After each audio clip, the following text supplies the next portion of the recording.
NCB Merchant Bank Limited has confirmed that the US $2 million seized by customs and excise officials at the Piarco Airport belong to the bank.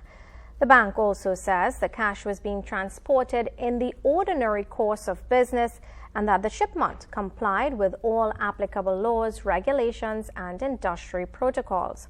The Express questioned the NCB Merchant Bank and its Chief Executive Officer Marley A. Crease, who provided the following answers. Quote, "The cash referred to belongs solely to the bank. It was being couriered in the normal course of business in compliance with all applicable laws and regulations."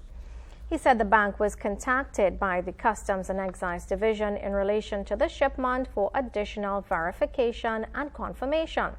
The bank said it complied with all requests. Crease said additional supporting documentation was requested and provided.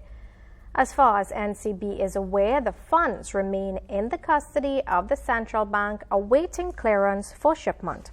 Crease maintains all usual and required protocols were adhered to. Well, the recent discovery of millions of US dollars awaiting export has sparked widespread public debate, with many questioning why a bank would move physical cash overseas in an age of electronic banking. Tonight, we explain why banks move physical cash, how the process normally works, and what investigators typically examine to determine whether shipment is compliant. Most people think of moving money between countries, they think of wire transfers, but commercial banks around the world still move physical currency across international borders. Our research has revealed that these shipments are uncommon compared to electronic transfers, but they remain a normal part of international banking. Our research was based on international banking and cash-in-transit standards published by organizations such as the Financial Action Task Force, the Federal Financial Institutions Examinations Council, and the World Customs Organization. Recognized authorities on these procedures. Banks may transport physical U.S. currency for several legitimate reasons. They may have accumulated more U.S. cash than they need and want to return the excess to correspondent banks overseas. They may need to replenish supplies of U.S. banknotes in another jurisdiction, or older or damaged notes may be shipped to be replaced. Banks may also move cash to support foreign exchange operations, balance their cash inventories, or meet customer demand for U.S. currency. The process usually begins inside the bank's vault. The banknotes are counted using high-speed currency machines authenticated to detect counterfeit notes, sorted by denomination, and bundled according to international banking standards. Every bundle is recorded and reconciled against the bank's internal cash records.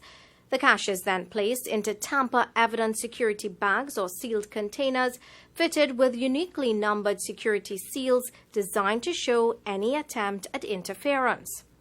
At the same time, extensive documentation is prepared. That documentation can include shipment manifests, insurance certificates, declarations of value, customs paperwork, export documentation, and a detailed chain of custody records identifying every person or company responsible for handling the shipment from beginning to end.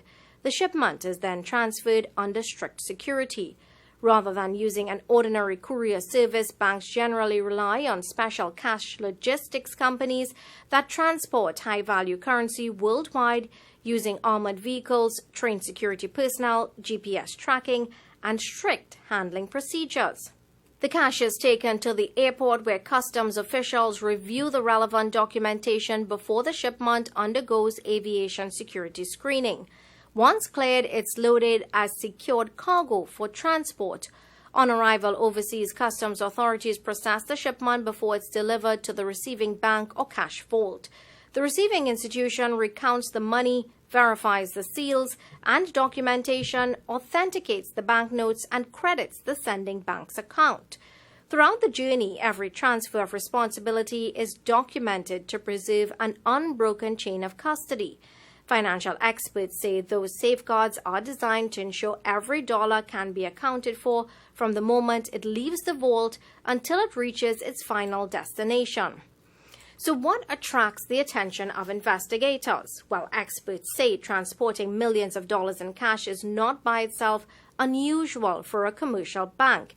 Instead, investigators focus on whether every required procedure was followed.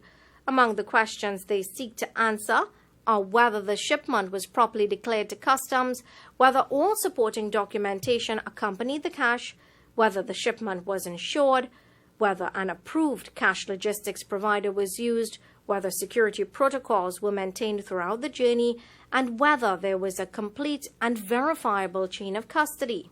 Investigators also examine whether the shipment complied with anti-money laundering regulations, airline cargo requirements, and banking procedures. Questions may also arise about how the money was packaged. While banknotes are ordinarily expected to be secured in sealed, tamper-evident bank cash bags or security containers, experts note that an outer-woven polypropylene sack, commonly known in Trinidad and Tobago as a crocus bag, may sometimes be used simply as an external protective covering during transport. On its own, the use of a crocus bag does not necessarily indicate wrongdoing. What matters is whether the cash inside remained properly sealed, documented, and continuously accounted for throughout the shipment. Ultimately, investigators assess the totality of the circumstances, not just the amount of money or the appearance of the packaging. The focus is on whether the shipment complied with banking procedures, customs requirements, aviation security rules, and international anti-money laundering standards from departure to destination. Well, we asked Finance Minister Devendranath Thankoo for some insight into the procedure and what could have been the red flag in this instance to cause concern for customs officials. He said the answers ought to be directed to the Central Bank of Trinidad and Tobago. Governor Larry Hawaii did not respond to our requests for information up until news time.